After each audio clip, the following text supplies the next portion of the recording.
For more on this, let's welcome Father Edward Beck. He's an author, journalist, and a Catholic priest. Father, great to have you. Thank you so much for being here.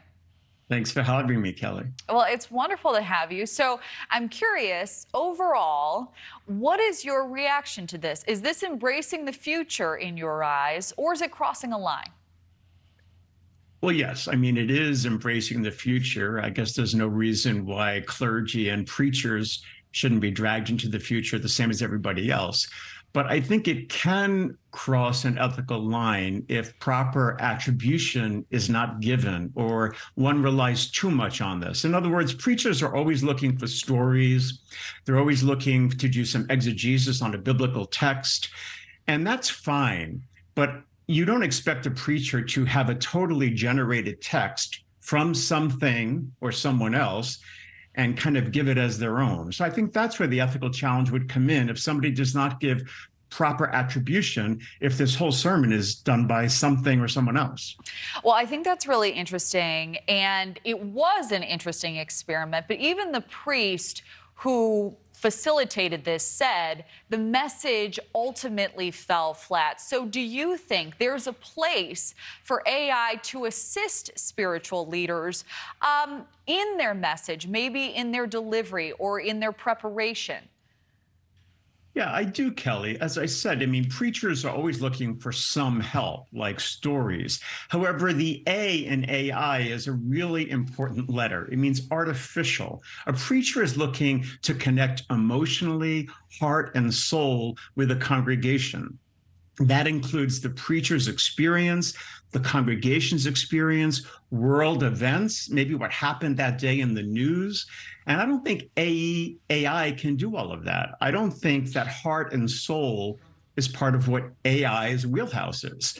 And so I really do think that there's something lacking if you think preachers can depend totally on that for their sermon content. Would you agree with what that communications expert mentioned in the package, that these conversations are really important to have right now because AI is rolling out, it's certainly not going away, and it's likely evolving in the future? Yeah, I think it is really important. In addition to being a Roman Catholic priest, I'm also a playwright, and I'm working on some script for TV. So right now, it's affecting that industry as well. And it's the same argument. It's saying you can't replace human beings with machines and expect the same result.